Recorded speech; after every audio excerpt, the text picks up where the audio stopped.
Hello dear students, Nimbus Learning powered by Engineers Academy के online portal पे आप सभी लोगों का स्वागत है। तो आज की वीडियो में हम लोग डिस्कस करने जा रहे हैं कि किस तरीके से आप लोगों का सिलेबस रहेगा। बेसिकली मैं सिविल इंजीनियरिंग स्टूडेंट्स के लिए बेसिकली यहाँ पे सिलेबस को डिस्कस कर रही हूँ, जिसमें हम लोग जानेंगे कि आप लोगों का किस तरीके से सिलेबस रहता है और क्या क्या वेटेज रहता है। बेसिकली अगर हम हर सब्जेक्ट की बात करें, अगर हम सिविल में सब्जेक्ट्स को लेकर चलते हैं, तो अगर हम सब्जेक्ट्स में देखेंगे तो आप लोगों ने ये देखना है कि कौन से सब्जेक्ट को आपने ज्यादा इंपॉर्टेंस देनी है, किसको आप लोगों ने ज्यादा टाइम देना है, कौन से सब्जेक्ट को आप लोग कम भी अगर फोकस करते हैं तो भी आप लोग अच्छा स्कोर कर सकते हैं। तो इसी को हम लोग जानेंगे इस वीडियो में। तो सभी स्टूडेंट वीडियो को जरूर शेयर करिएगा आप लोग। चलिए तो हम लोग देखिए एसएससी जेईई एग्जाम में हम लोग डिस्कस करने जा रहे हैं क्या आप लोगों का सिलेबस है और किस तरीके से अभी तक अगर हम लोग देखें कि प्रीवियस ईयर्स में अगर हम लोग देखें तो क्या कट ऑफ आप लोगों की आज तक रही है और किस तरीके से अब आप लोगों को प्लानिंग करनी है, किस तरीके से अब आप लोगों ने मेहनत करनी है, किस तरीके से आप लोगों ने अब अपने सब्जेक्ट्स कवर करने हैं, जिससे कि आप लोग उस कट ऑफ को क्लियर करने के साथ साथ एक बहुत अच्छा स्कोर आप लोग अचीव कर पाओ।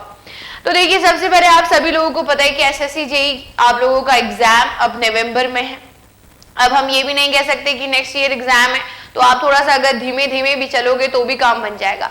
अब तो देखो ऐसा है कि आप लोगों का नवंबर में एग्जाम है, अप्रोक्सीमेटली 4 मंथ का टाइम अब आप लोगों के पास है। अब आपने क्या करना है, बहुत अच्छे से मेहनत से और बहुत तेजी के साथ आप लोगों ने अब चलना है। बाकी देखो अगर एसएससी जेईई की अगर हम बात करें, डिपार्टमेंट सभी लोगों को पता है कि सिविल, मैकेनिकल, इलेक्ट्रिकल, ये तीनों ब्रांचेस यहाँ पे एलिजिबल रहती है। तीनों ब्रांचेस के स्टूडेंट जेईई का फॉर्म आराम से फिलअप कर सकते हैं, राइट। एज लिमिट की बात करें तो आप लोगों को पता है कि 30 ईयर्स तक आप लोगों की रहती है इसमें एज लिमिट, ठीक है। नेक्स्ट देखिए अगर हम बात करते हैं, अगर पेपर पैटर्न की बात करें कि क्या एग्जाम की आपको स्कीम नजर आती है, किस तरीके से पेपर होता है, किस तरीके से आप लोगों को सिलेक्शन मिलता है। तो इसमें देखो अगर हम बात करें पेपर 1 आप लोगों का बिल्कुल ऑब्जेक्टिव टाइप रहता है। पेपर 2 की बात करें तो आपका डिस्क्रिप्टिव टाइप रहता है या कन्वेंशनल पेपर हम लोग जिसे कहते हैं, जिसमें आप लोगों को, ठीक है, जिसमें आपको लिखना होता है, एकदम रिटन एग्जामिनेशन होता है। और इसमें अगर हम ऑब्जेक्टिव टाइप की बात करें तो ये आप लोगों का कंप्यूटर बेस्ड एग्जामिनेशन होता है। हर किसी को देखो ये बात मालूम है, लेकिन हाँ हो सकता है कि जो फ्रेशर्स हैं उनको ना पता हो कि किस तरीके से एग्जाम का पैटर्न रहता है। अब देखो इसमें अगर जनरल इंटेलिजेंस एंड रीजनिंग की बात करें तो 50 क्वेश्चंस आपको नजर आते हैं जो कि 50 मार्क्स के होते हैं। नेक्स्ट जनरल अवेयरनेस की बात करें तो 50 क्वेश्चन 50 मार्क्स के आप लोगों को नजर आते हैं। And next one general engineering में अगर हम बात करते हैं तो 100 क्वेश्चंस आप लोगों को नजर आते हैं।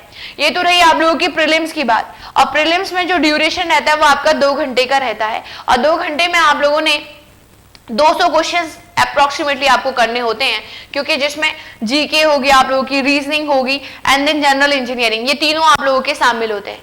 नेक्स्ट वन देखो आपका मेंस होता है। अगर आपकी प्रीलिम्स की कट ऑफ अगर आपकी क्लियर है, प्रीलिम्स में आप लोग की कट ऑफ अगर आप लोगों की क्लियर है, आप लोगों के मार्क्स इतने हैं कि आप कट ऑफ से ऊपर मार्क्स हैं आप लोगों के, तो आप लोग नेक्स्ट एग्जाम देते हैं। पेपर 2 होता है इसका, जो जनरल इंजीनियरिंग होता है। देन उसके बाद ओवरऑल आप लोगों के जितने स्कोर होता है उसके अकॉर्डिंग आप लोगों को डिपार्टमेंट अलॉट होते हैं और उसके बाद आप लोगों को सिलेक्शन मिलता है, राइट। इसमें अगर हम बात करें तो देखो एसएससी जेईई के सिलेक्शन प्रोसेस की बात करें तो पेपर 1 में रिटन टेस्ट, पेपर 2 आपका रिटन टेस्ट एंड देन उसके बाद आप लोगों का डॉक्यूमेंट वेरिफिकेशन होता है एंड लास्ट वन आपका मेडिकल एग्जामिनेशन हम लोगों को नजर आता है।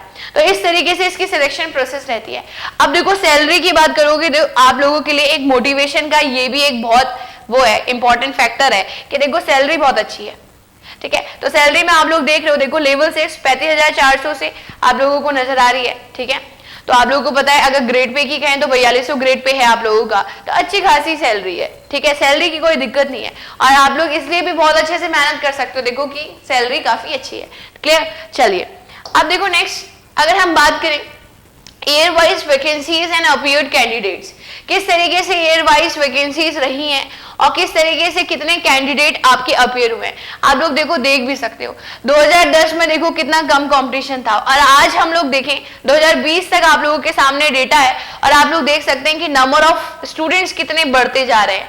तो यहीं से आप लोग समझ सकते हैं कि वैकेंसीज तो देखो वैकेंसीज में कोई ज्यादा चेंजेस नहीं है, ठीक है, लेकिन कहीं ना कहीं आप स्टूडेंट्स में देख रहे हो कि स्टूडेंट्स आप लोगों को बढ़ते हुए नजर आ रहे हैं और यहाँ से आप लोग समझ सकते हो कि आपने तैयारी कितनी सॉलिड करनी है, कितनी अच्छी तरीके से आपने स्ट्रैटेजी बना के पढ़ना है कि आप एक सीट अपने नाम पे कर पाओ और उस सिलेक्शन लिस्ट में आपका एक नाम हो, राइट। तो इसमें देखो आप लोगों को फाइनल कट ऑफ की अगर बात करते हैं तो अगर देखो यूआर की इधर देखोगे आप लोग 2019 की फाइनल कट ऑफ आप लोगों के सामने है, ठीक है। फाइनल कट ऑफ देखो 319.14 आप लोगों को नजर आ रही है।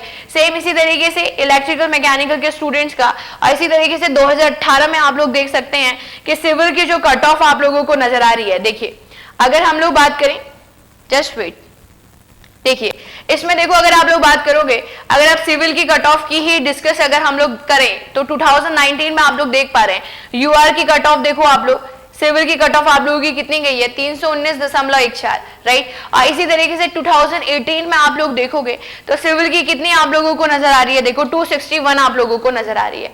क्योंकि देखो 2019 में अगर आप लोग देखोगे तो इस तरीके से कट ऑफ है, और अगर सिविल की आप 2018 में देखोगे तो फाइनल कट ऑफ आप लोगों को ये नजर आ रही है। इसी तरीके से देखो 2017 में आप लोग देखोगे तो 289.75 आप लोगों की कट ऑफ है। 2016 में अगर आप लोग फाइनल कट ऑफ देखोगे तो 238.25 आप लोगों की फाइनल कट ऑफ है, राइट। तो ये आपकी क्या है, फाइनल कट ऑफ है, जो कि कहीं ना कहीं 2016 से 2019 तक का डेटा आप लोगों को बता रही है कि 16 में फाइनल कट ऑफ इतनी रही है, 17 में इतनी रही है, 18 में इतनी रही है, और 19 में अगर हम बात करें तो इस तरीके से आपको कट ऑफ नजर आई है। तो आप लोग देख पा रहे हो कि जैसे जैसे ईयर बीत रहे हैं कट ऑफ आप लोगों की राइज ही कर रही है। तो इसका मतलब ये है कि कंपटीशन का जो लेवल है वो आप लोगों का हर दिन इंक्रीज कर रहा है। तो उतनी ही अच्छे से आपने मेहनत करनी है, उतनी ही चीजों में आपने एक्यूरेसी जो फैक्टर है वो आपका इतना अच्छा होना चाहिए क्वेश्चंस में कि आप लोगों के मैक्सिमम से मैक्सिमम सही क्वेश्चंस हो, गलती होने के चांसेस अब मिनिमम हो जाएं या ना के बराबर अब रहें आप लोगों के, ठीक है। तो इस तरीके से आप लोग कट ऑफ का देख सकते हैं। देखो 2019 तक तो ये डेटा आप लोगों के सामने। अब मैं आप लोगों को 2020 एकदम लास्ट ईयर का डेटा में आप लोगों का चलते हैं। तो देखो लास्ट ईयर हमारे लिए क्योंकि ज्यादा इंपॉर्टेंट है, आप लोग देख पा रहे हैं कि 2020 पेपर 1 की कट ऑफ की अगर हम बात करें, मैं अभी सिर्फ सिविल इंजीनियरिंग स्टूडेंट्स के बारे में ही बताना चाह रही हूँ। तो देखो सिविल इंजीनियरिंग स्टूडेंट्स में अगर हम लोग कहें तो आप लोग देख रहे हैं कि यूआर की कितनी कट ऑफ रही है आप लोगों की, 120 अराउंड आप लोगों की कट ऑफ रही है, राइट। यूआर में कैंडिडेट्स की अगर बात करें तो कितने 701 स्टूडेंट्स क्वालिफाइड किए गए। तो यहां से आप लोग देख सकते हैं 2020 की पेपर 1 की कट ऑफ आप लोगों को क्या नजर आ रही है, राइट। अब देखो नेक्स्ट अगर हम लोग बात करते हैं, नेक्स्ट ये है आपका 2020 का डेटा, और इसमें देखो अगर हम पेपर 1 को पूरा एनालिसिस करें कि अभी तक अगर हम स्टार्टिंग से देखें, देखो 2015 से 2020 तक अगर हम लोग देखें तो किस तरीके से आप लोगों को ग्राफ नजर आ रहा है, किस तरीके से कट ऑफ रही है, इसको हम डिस्कस कर रहे हैं। तो देखो आप लोग यहाँ पे देख सकते हैं, अगर हम लोग 2015 की बात करते हैं तो कट ऑफ आप लोगों की कितनी रही है 103.75। 2016 में आप लोग देखें तो 100 कट ऑफ आप लोगों की गई है। 2017 में अगर हम लोग देखें तो 117 कट ऑफ आप लोगों की गई है। 2018 में आप लोग देखोगे तो 127.4 आप लोगों की कट ऑफ गई है। 2019 में अगर हम बात करें तो 123.53 आप लोगों की कट ऑफ गई है। 2020 में अगर हम बात करें तो 120.02 अप्रोक्सीमेटली 120 मार्क्स आप लोगों की कट ऑफ गई है। तो ये देखो ये इस तरीके का डेटा है। बहुत ज्यादा कट ऑफ राइज भी नहीं कर रही है ऐसा भी नहीं कह सकते, क्योंकि देखो नंबर ऑफ स्टूडेंट्स बढ़ रहे हैं तो कट ऑफ में कुछ ना कुछ फ्लक्चुएशन तो आएगी। लेकिन आपने ध्यान रखना है कि सीरियस स्टूडेंट्स बहुत ज्यादा नहीं बढ़ रहे हैं, कुछ ही हैं जो अच्छे से मेहनत कर रहे हैं और उन कुछ का सिलेक्शन हो ही जाता है, राइट। तो इसी तरीके से देखो आप लोग देख सकते हो कि 2019 और 18 में 127 अप्रोक्सीमेटली गई है और 19 में आपकी 123 गई है, लेकिन 2020 में आप देख पा रहे हो कि 120 अराउंड कट ऑफ गई है। 2017 में 117 गई है। यहाँ पे थोड़ा सा फ्लक्चुएशन आपको ज्यादा नजर आ रहा है कि पहले 100 गई थी और अचानक से 17 नंबर बढ़ गई, लेकिन अब आप देखो कि एक कांस्टेंट रेंज में ही आपको कट ऑफ नजर आ रही है। तो वैसे भी देखो अगर आप लोग 150 को टारगेट करोगे तो आपके 135 140 के अराउंड तो आएंगे। जब टारगेट हम ज्यादा करेंगे तो डेफिनेटली वहां पर हम लोग लाई तो करेंगे ही करेंगे, राइट। अब टारगेट ही हम 110 मार्क्स करेंगे तो उससे 5-10 मार्क्स तो कम ही आएंगे, क्लियर। तो ये बात आप लोगों ने ध्यान रखनी है। नेक्स्ट देखिए अगर हम बात करते हैं तो आप लोगों को पता है अगर फाइनल कट ऑफ की बात करें एसएससी जेई की, यही 2020 को ही हम लोग डिस्कस कर रहे हैं, उससे पहले वाली तो हम लोगों ने डिस्कस कर लिया। तो इसकी जो फाइनल कट ऑफ है और सिर्फ जनरल कैटेगरी की यूआर की अगर हम बात करें तो आप लोगों को पता है कि डिफरेंट पोस्ट के लिए जो आपके डिपार्टमेंट कोड है जिसमें आपका सीपीडब्ल्यूडी सीडब्ल्यूसी ये सारे डिपार्टमेंट आप लोगों के हैं, तो इसमें जो कट ऑफ आप लोगों की रही है तो आप देख सकते हैं ये आप लोगों को टोटल कट ऑफ नजर आ रही है, ठीक है, ये आप लोगों को क्या नजर आ रही है, टोटल कट ऑफ नजर आ रही है। मतलब आप देख सकते हैं कि 264 मिनिमम और मैक्सिमम अगर हम लोग कहें तो 306, 306। तो 264 और 306 मतलब इतना वेरी करा, मतलब कि 264 वाले को भी डिपार्टमेंट मिला है और अगर 306 की बात करें तो उसे भी डिपार्टमेंट मिला है। तो इतना वेरी करी कट ऑफ आप लोगों की, राइट। ठीक है, मतलब ये मिनिमम कट ऑफ है कि मिनिमम 306 वाले को भी सिलेक्शन एक अच्छे डिपार्टमेंट में मिला है अगर हम उस डिपार्टमेंट की बात करें। और ऐसे आप लोगों का मिनिमम अगर हम लोग कहें कि 264 नंबर वाले को भी डिपार्टमेंट अलॉट हुआ है। क्लियर।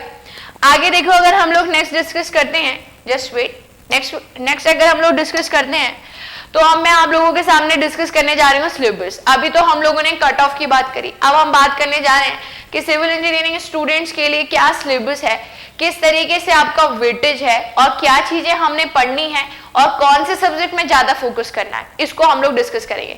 तो देखो, आप लोगों को पता है अगर हम एसएससी जेईई के सिलेबस की बात करें, आप सभी को पता है पेपर 1 आपका ऑब्जेक्टिव टाइप के क्वेश्चंस पूछे जाते हैं, कंप्यूटर बेस्ड एग्जामिनेशन होता है। तो इसमें देखो पेपर 1 में आपकी जनरल इंटेलिजेंस एंड रीजनिंग के क्वेश्चंस आपसे पूछे जाते हैं, जिसका देखो इसका अगर हम लोग कहें तो इसका बहुत ज्यादा टफ नहीं पूछा जाता आप लोगों से। लेकिन देखो, अगर हम लोग डेली बेसिस पे 1-1.5 घंटा अगर आप लोग जनरल इसको इंटेलिजेंस एंड रीजनिंग को अगर आप देते हैं बेसिकली, तो आप लोग डेफिनेटली आप लोगों का इंप्रूवमेंट ही आपको नजर आएगा। अगर आप ये सोचोगे कि रीजनिंग तो इजी आती है, पेपर में ही जाके कर लेंगे, तो कहीं ना कहीं आप उस स्टूडेंट से पीछे हो जो डेली पढ़ रहे हैं। क्योंकि देखो, अगर हम किसी चीज में डेली मेहनत कर रहे हैं, चाहे हम उस चीज में कितने भी होशियार हैं और हम उस चीज को नहीं देख रहे हैं, और एक सिमिलर एक दूसरा स्टूडेंट है वो डेली उसकी प्रैक्टिस कर रहा है, तो डेफिनेटली आपसे आगे फिर वो है जो डेली प्रैक्टिस कर रहा है और उसका स्कोर आपसे बेहतर ही होगा। तो इसलिए मैं आप लोगों से यही कहना चाहूंगी कि रीजनिंग ईजी आती है पता है, लेकिन इतनी भी ईजी नहीं आती कि आप लोग एकदम, अगर हम टाइम ड्यूरेशन के अकॉर्डिंग कहें तो 50 आउट ऑफ 50 ले आओ। तो इसलिए आपने कोशिश करनी है कि आप लोग इसको भी आप अच्छे से करें, डेली बेसिस में करें, क्योंकि डे बाय डे के जो स्मॉल एफर्ट्स होते हैं यही आपके एक बड़े एफर्ट्स में चेंज होते हैं, या यही आपकी जो सक्सेस होती है इसमें उनकी बहुत अच्छी भूमिका होती है, राइट। अब देखो नेक्स्ट अगर हम बात करते हैं जनरल अवेयरनेस, ये आपने ध्यान रखना है कि इसमें जनरल अवेयरनेस में तो देखो बहुत अच्छा स्कोर कर पाना एक इंजीनियरिंग स्टूडेंट के लिए थोड़ा सा मुश्किल रहता है, क्योंकि हम जीएस वाले पोर्शन या जनरल अवेयरनेस वाले पोर्शन को बहुत कम फोकस करते हैं। लेकिन आपने इस बात का ध्यान रखना है कि इस वाले पोर्शन को भी आपने नहीं वीक छोड़ना है। अगर कोई भी पोर्शन वीक नहीं रहेगा तो चांसेस आपके बढ़ जाएंगे सिलेक्शन के। तो इसके लिए आप लोग करंट अफेयर्स को डेली अपडेटेड बेसिस में आप लोग देखो। अगर आप डेली बेसिस में किसी भी चीज को करोगे तो डेफिनेटली जो भीड़ इसमें शामिल हो रही है उससे आप लोग आगे हो। क्लियर। आप देखो आगे आप लोगों को पता है general engineering, civil and structural की हम बात करने जा रहे हैं, तो मैं डिस्कस करने जा रही हूँ सिविल इंजीनियरिंग का सिलेबस। देखो बिल्डिंग मटेरियल्स में बात करें तो आपकी फिजिकल केमिकल प्रॉपर्टीज आपके, ठीक है, timber and would based products, ये सारे के सारे आप लोगों के हैं। एस्टिमेटिंग, कॉस्टिंग एंड वैल्यूएशन आप लोगों का है। सॉइल मैकेनिक्स आप लोगों से पूछी जा रही है, सर्विंग पूछी जा रही है। डेफिनेट बेसिकली जो आप लोगों के और एग्जाम्स में हमको सिलेबस नजर आता है बेसिकली वही सिलेबस है, ऐसा बहुत ज्यादा कुछ इसमें नया मेंशन नहीं किया गया है, राइट। हाइड्रोलिक्स में अगर हम कहें तो फ्लूइड प्रॉपर्टीज हो गया, आपके हाइड्रोस्टैटिक्स हो गया, बर्नौली सिस्टम्स हो गया, ये सारी चीजें। इरिगेशंस में आप लोग देखोगे तो different types of canal irrigation, losses from precipitation, evaporation, duty, delta, वही सारी चीजें हैं जो हम लोग जनरली पढ़ते हैं। नेक्स्ट देखो ट्रांसपोर्टेशन इंजीनियरिंग की बात करें तो हाईवे इंजीनियरिंग हो गया आप लोगों की, ज्योमेट्रिक डिजाइन हो गया, flexible payments, track junction, station yard, traffic engineering, सब कुछ शामिल है आप लोगों का। ट्रांसपोर्टेशन में हाईवे रेलवे दोनों ही शामिल है। एनवायरमेंटल में आप लोग देखोगे तो क्वालिटी ऑफ वाटर हो गया आपका, सोर्सेज ऑफ वाटर सप्लाई हो गया, सरफेस वाटर हो गया, सब सरफेस वाटर हो गया, एंड देन नॉइज पोल्यूशन, आपका एयर पोल्यूशन, सारी की सारी एनवायरमेंटल इंजीनियरिंग में भी आपकी चीजें शामिल है। अब देखो अगर हम बात करते हैं नेक्स्ट, अगर हम लोग बात करें स्ट्रक्चरल इंजीनियरिंग की, एक तो देखो मैंने अभी जो बताया आपको जिसमें इन्वायरमेंटल, इरिगेशन, ये सारी चीजें नजर आ रही हैं, इसे हम लोग नॉन स्ट्रक्चरल पार्ट में रखते हैं। इसी में सिविल इंजीनियरिंग सिलेबस में ही आपका स्ट्रक्चरल पार्ट में अगर हम लोग देखें तो थ्योरी ऑफ स्ट्रक्चर हो गया आप लोगों का, कॉन्क्रीट टेक्नोलॉजी हो गया आप लोगों का, आरसीसी डिजाइन हो गया आप लोगों का, ये सारी चीजें हमारी शामिल है, राइट। तो ये सारी चीजें आप लोगों ने अच्छे से प्रिपेयर करनी है। सिलेबस आप लोगों का वही है जो हमारा स्टैंडर्ड सिलेबस होता है, उसी से ही आपके सारे क्वेश्चंस बनते हैं। अब बहुत ज्यादा जरूरी हमारे लिए रहता है कि क्या वेटेज है। बेसिकली अगर हम सिविल इंजीनियरिंग सब्जेक्ट्स की बात करें तो किस तरीके का वेटेज हमें नजर आता है, कौन सा सब्जेक्ट को ज्यादा पढ़ने की जरूरत है, कौन से सब्जेक्ट को आपने ज्यादा फोकस करना है। तो देखो इसी का ध्यान रखते हुए आप लोगों के सामने प्रॉपर ढंग से वेटेज है कि कौन से सब्जेक्ट को कितना पढ़ना है। आप देख पा रहे हो कि बिल्डिंग मटेरियल को आप लोग देखो कि सबसे ज्यादा वेटेज लग रहा है इसका, और है ही देखो आप लोग 2015 में आप लोग देखोगे तो 24 नंबर की पूछी है, 16 में 20 नंबर की, इसमें 27, 18 में आपकी 15, 19 में 15, 20 में 15। तो मतलब अप्रोक्सीमेटली अगर हम बिल्डिंग मटेरियल की बात करें तो 15 से 20 मार्क्स का आप लोगों का पूछा ही जाता है। और बीएमसी आप लोगों को पता है एकदम थ्योरी का सब्जेक्ट है, और थ्योरी का सब्जेक्ट है तो लास्ट टाइम के लिए नहीं छोड़ना है, आपने अभी से पढ़ना है, अच्छे से रिवाइज करना है, क्वेश्चंस अच्छे से लगाने हैं, क्योंकि आपको पता है कि अब क्वेश्चंस नए फॉर्म होने लग गए हैं। तो अगर क्वेश्चंस नए फॉर्म होने लग गए हैं तो थ्योरी भी नई पढ़नी जरूरी है। पुरानी थ्योरी से आप लोगों को पता है कि अगर जितना भी आप लोगों ने पहले पढ़ा है, ठीक है, उससे अगर आप क्वेश्चंस लगाओगे तो पुराने क्वेश्चंस तो लग जाएंगे, लेकिन क्या है अब आप लोगों को जो पेपर है वो अपडेटेड फॉर्म में नजर आ रहा है। तो थोड़ा बहुत आप लोगों ने क्या करना है, अपडेटेड थ्योरी को पढ़ना भी स्टार्ट करना है। आगे देखो अगर हम बात करते हैं एस्टिमेटिंग, कॉस्टिंग एंड वैल्यूएशंस की बात करते हैं तो इसका ऑन एन एवरेज आप देख रहे हो 6, 7, 10, 11, 12, 11, मतलब अप्रोक्सीमेटली आप कह सकते हो कि 10 मार्क्स का वेटेज आप लोगों को एस्टिमेटिंग का नजर आता है। इसी तरीके से देखो अगर हम सर्वेइंग की बात करते हैं तो आप देख रहे हो 9, 10, 11 इसी अराउंड में आपको वेटेज नजर आ रहा है। तो ऑन एन एवरेज अगर हम कहें तो 10 मार्क्स का आप लोगों से पूछा जा सकता है। सॉइल मैकेनिक्स की बात करें तो देखो अगर हम गेट एग्जाम्स की बात करते हैं तो सॉइल का अच्छा खासा वेटेज नजर आता है, बट यहाँ पर भी बहुत कम नहीं है, 8, 9, 9, 6, 4, 7 अप्रोक्सीमेटली अगर हम कहें तो 8 मार्क्स का आप लोगों की सॉइल पूछी जाती है। फ्लूइड मैकेनिक्स एंड हाइड्रोलिक्स की बात करते हैं तो 8, 10, 11 अप्रोक्सीमेटली अगर हम लोग कहें तो 10 मार्क्स के क्वेश्चंस आपके पूछे जा सकते हैं। इसी तरीके से हाइड्रोलॉजी इरिगेशन का कहें तो देखो पहले आप लोगों की कम पूछी जाती थी, देखो अब आप देख सकते हो कि कंपटीशन किस तरीके से आपका इंक्रीज कर रहा है। या मैं ये कहूं कि हर सब्जेक्ट की एक अपनी इंपॉर्टेंस है, आप किसी भी सब्जेक्ट को ये कहकर नहीं छोड़ सकते कि इसका वेटेज तो कम होता है, इसको ना भी पढ़े तो काम चल जाएगा। अब बिल्कुल काम नहीं चल सकता। आप देखो कि 9, 10, 9 मतलब आप देख रहे हो कि इन 3 साल में अप्रोक्सीमेटली 10 मार्क्स का आप लोगों का ऑन एन एवरेज रहा है वेटेज। इसी तरीके से ट्रांसपोर्टेशन में अगर बात करें तो देखो स्टार्टिंग में कम रहता था, बट अब ऐसा है कि भाई सारे सब्जेक्ट पढ़ो, ऐसा नहीं कि आप ट्रांसपोर्टेशन को छोड़ दो। पहले से माइनर सब्जेक्ट्स में काउंट करके हम इसे कम पढ़ते थे, अब ऐसा नहीं है, अब ऐसा नहीं है। आगे देखो नेक्स्ट एनवायरमेंटल इंजीनियरिंग की बात करें तो आप देखो इनको माइनर सब्जेक्ट करके हम कम पढ़ते थे, अब देखो इनका वेटेज, अब आपका ऑन एन एवरेज 8 का एवरेज आ रहा है। थ्योरी ऑफ स्ट्रक्चर की बात करें तो देखो थ्योरी ऑफ स्ट्रक्चर से कम पूछा जाता है, टॉस कम पूछा जाता है, क्योंकि इसमें डिप्लोमा के स्टूडेंट्स भी एलिजिबल रहते हैं, तो बेसिकली आपसे सोम वाला पार्ट पूछ लेते हैं, लेकिन टॉस कम रहता है। स्ट्रेंथ ऑफ मटेरियल की बात करें तो देखो यहाँ पे 11 मार्क्स, 3 मार्क्स, 6 मार्क्स, 6, 4, 5, तो ऑन एन एवरेज 6-7 मार्क्स का आप लोगों को सोम भी नजर आएगा। आरसीसी डिजाइन तो देखो अच्छा वेटेज रहता है, 11, 14, 10, 11 अप्रोक्सीमेटली हम कह सकते हैं ऑन एन एवरेज 10 मार्क्स का आप लोगों का बन सकते हैं आरसीसी के क्वेश्चन। और इसी तरीके से देखो अगर स्टील डिजाइन की बात करते हैं तो पहले स्टार्टिंग में 15, 8, 4, 4, 5 मतलब ऑन एन एवरेज आप लोग कह सकते हो कि 5 to 6 मार्क्स का स्टील भी पूछा जाता है आपसे। तो ये वेटेज बताने के पीछे मेरा रीजन आप लोगों के लिए क्या है, मेरा ये कारण है कि आप लोग किसी भी सब्जेक्ट को कम ना आके, यहाँ पे 12 सब्जेक्ट्स आप लोगों को नजर आ रहे, 12 के 12 सब्जेक्ट्स आप लोगों ने अच्छे से करने हैं। अब माइनर सब्जेक्ट का भी कोई यहाँ पे वो नहीं है कि आप ये रीजन नहीं दे सकते कि ये तो माइनर सब्जेक्ट है इसको ना पढ़े, मेजर सब्जेक्ट्स पढ़ लेते हैं उसी से अच्छा स्कोर कर लेंगे। आप देख पा रहे हो कि 3 साल में आपको जिनमें कम वेटेज है अब उनमें ज्यादा वेटेज है। तो इसका मतलब कि एक सिंगल सब्जेक्ट नहीं छोड़ना है आपने, क्योंकि हर एक सिंगल मार्क्स आप लोगों के लिए इंपॉर्टेंट है। क्योंकि आपको ये भी पता होना चाहिए कि जब सिलेक्शन 1-2 मार्क्स से रहता है तो और ज्यादा बुरा लगता है। तो आपने अपना तो 100% देना है, देखो बाकी तो बाद में रिजल्ट बताएगा कि क्या होना है, लेकिन अभी तो अपना 100% देके हमने चलना है। तो मेरा आप लोगों से यही कहना है कि कोई भी सब्जेक्ट को आपने इस तरीके से नहीं लेना है कि ये माइनर सब्जेक्ट है या इसे ना पढ़ेंगे तो भी हमारा काम बन सकता है, राइट। तो आप लोगों ने ये सारी चीजें ध्यान रखनी है। अगर हम लोग सिविल इंजीनियरिंग सब्जेक्ट्स में बात करें तो इस तरीके से आप लोगों ने सब्जेक्ट ध्यान रखने हैं। अब देखो अब इस तरीके से मैं आप लोगों को बताना जा रही हूं कि आप लोगों के लिए यूट्यूब में क्या प्लान कर रहे हैं, क्योंकि बहुत ज्यादा जरूरी है कि अब मैंने आपको सिलेबस बता दिया, कट ऑफ डिस्कस हम लोगों ने कर ली, ठीक है। इससे प्रीवियस वीडियो आपने देखी होगी जिसमें हमने ये भी बता चुके हैं कि फ्रेशर्स किस तरीके से तैयारी करें जो फर्स्ट टाइम अटेम्प्ट करेंगे एसएससी जेईई, और जो रिपीटर्स हैं जो कि एक आध साल से पढ़ाई कर रहे हैं या पढ़ाई के टच में और बहुत सारे एग्जाम्स उन्होंने दिए हैं, उन्हें अब क्या जरूरत है कि वो अपनी चीजों को और अच्छी तरीके से कैसे इंप्लीमेंट कर सकते हैं। तो ये वीडियो भी आप लोग देख चुके हो। अब बात आती है कि ठीक है, हमने सिलेबस भी देख लिया, हमने कट ऑफ भी देख लिया, हमने सैलरी को भी डिस्कस कर लिया कि एक्चुअल में कितनी सैलरी है, ठीक है। तो ये सारी चीजें हम लोगों ने जान ली।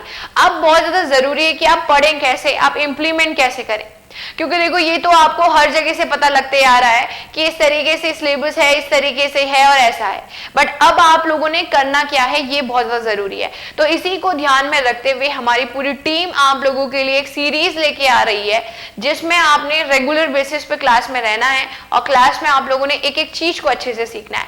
तो देखो इसमें आप लोग देख पा रहे हो एसएससी जेईई के लिए एकदम सिलेक्शन सीरीज है आप लोगों की, जब तक सिलेक्शन नहीं होगा आप लोगों का तब तक सीरीज चल रही है, ठीक है। तो इसका मैं देखो आप लोगों को mechanical engineering students, electrical engineering students, civil engineering students, तीनों ब्रांचेस के लिए है, जो कि डेली आप लोगों की चलेगी रात को 8 बजे। ध्यान रखेंगे कब चलेगी आप लोगों की, रात को 8 बजे चलेगी, और जो कि स्टार्ट होगी आपकी 13 जुलाई से। देखो डेट याद रखना मन नहीं भूलना है आप लोगों ने, कब से स्टार्ट हो रही है आप लोगों की। अगर यहाँ पे बात करें तो कब से स्टार्ट हो रही है आप लोगों की, 13 जुलाई से स्टार्ट हो रही है, ठीक है। तो 13 जुलाई से स्टार्ट हो रही है रात को 8 बजे, ठीक है। तो ये आपने ध्यान रखना है, इस सीरीज में आप लोगों ने बने रहना है, और अगर डेली बेसिस में आप लोग देखोगे इस सीरीज को तो डेफिनेटली आप लोगों का अच्छा स्कोर होगा और डेफिनेटली आप लोग सिलेक्शन लोगे। क्लियर।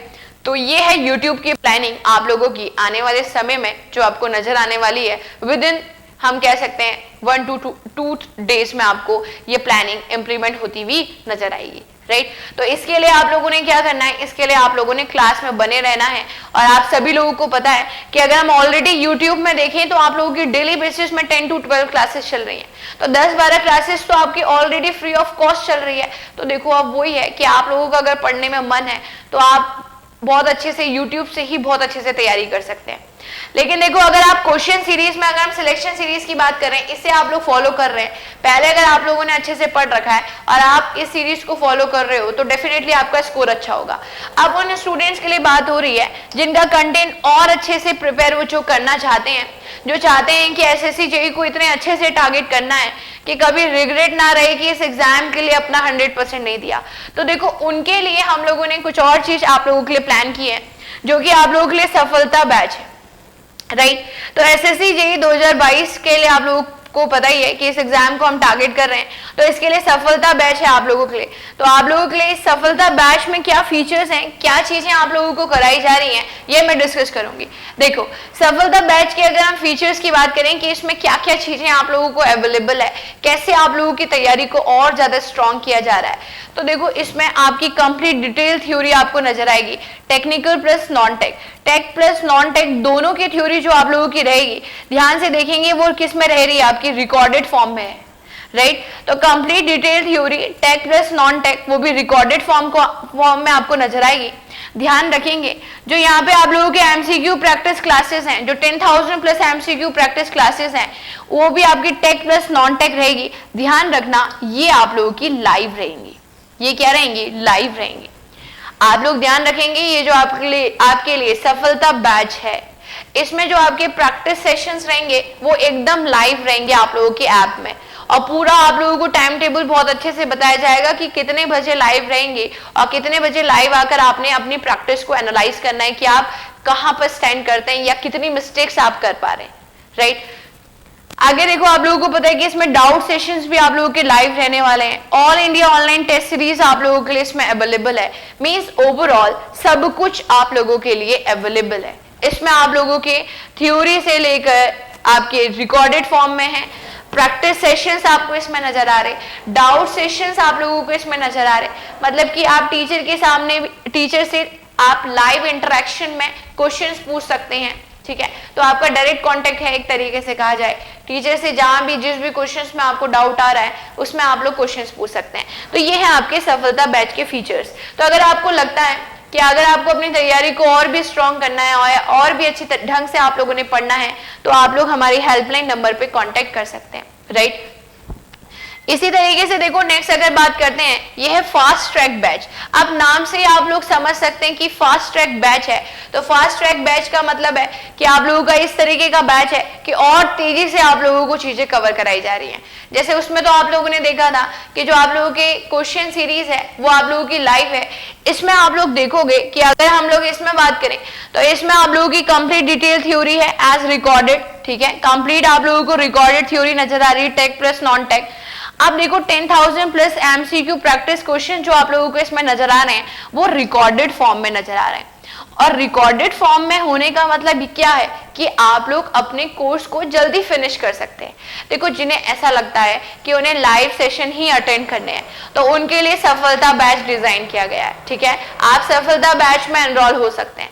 लेकिन अगर कुछ लोगों को लगता है कि हमें बहुत जल्दी कवर करना है, ठीक है, क्योंकि लाइव क्लासेस तो आपकी हर दिन चलेगी, रिकॉर्डेड में ऐसा है कि आप एक दिन में भी 4 क्लासेस खत्म कर सकते हैं। तो अगर आपको ऐसा लगता है कि लाइव बैच में आप लोगों की तैयारी इतनी अच्छी है कि आप रिकॉर्डेड फॉर्म में सारी चीजें को कवर कर सकते हैं तो फिर आप लोग इस बैच के साथ जा सकते हैं। ध्यान रखना इसमें जो डाउट सेशन आप लोगों का रहेगा वो लाइव ही रहेगा और इसमें आप लोगों की जो ऑनलाइन टेस्ट सीरीज है वो भी इसमें अवेलेबल है। अगर आप इन दोनों में से किसी भी एक सिंगल कोर्स में अगर आप इंटरेस्टेड हैं तो आप लोग हमारे हेल्पलाइन नंबर पे कांटेक्ट कर सकते हैं। क्लियर? तो ये सारी चीजें आप लोगों के लिए हैं, ठीक है, जिसमें आप लोगों को पता लग चुका है कि अगर आप लोगों से मैं बोलूं कि YouTube में क्या प्लान आप लोगों के लिए किया जा रहा है तो वो प्लानिंग मैंने आप लोगों को बता दी है जो कि 13 जुलाई से आप लोगों को इम्प्लीमेंट होती हुई नजर आएगी। और इसी तरीके से अगर आपको लगता है कि कोर्सेज भी आपने कोर्सेज में भी एनरोल होना है और तैयारी और स्ट्रॉन्ग करनी है, कुछ सब्जेक्ट्स जो ऐसे रह गए हैं जिसमें आप लोगों की उतनी अच्छी कमांड नहीं है तो उसके लिए आप लोग ज्वाइन कर सकते हैं इन कोर्सेज को। क्लियर? बाकी देखो अगर आपको किसी भी तरीके का कोई डाउट आता है तो आप लोग हमारी हेल्पलाइन नंबर पे कांटेक्ट कर सकते हैं। हेल्पलाइन नंबर अभी आप लोगों को स्क्रीन पे दिखाई दिया था। क्लियर? चलिए, तो यहाँ पर तक हमारी वीडियो रहती है। होप सो आप लोगों को ये वीडियो पसंद आई होगी, ठीक है। तो देखो हम लोगों ने सिलेबस को अच्छे से डिस्कस कर लिया, क्या स्ट्रेटेजी आप लोगों की रहनी चाहिए, क्या वेटेज है, कौन से सब्जेक्ट को ज्यादा आपने इंपॉर्टेंस देनी है, किसको कम पढ़ना है। और पढ़ना तो देखो किसी को भी कम नहीं है।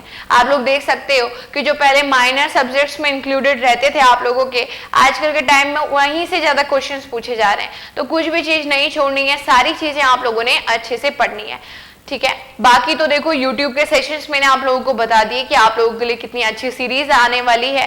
साथ ही साथ आप सफलता बैच और फास्ट ट्रैक बैच इन दोनों में अगर आप किसी भी एक सिंगल कोर्स में इंटरेस्टेड हैं तो आप लोग एनरोल कर सकते हैं, ठीक है। बाकी देखो अगर ये वीडियो आप लोगों को पसंद आती है तो सभी स्टूडेंट्स इस वीडियो को शेयर जरूर करें, ठीक है। आपने वीडियो को लाइक भी करना है और अगर आप लोग चैनल पे नए हैं तो चैनल को सब्सक्राइब करना नहीं भूलना है।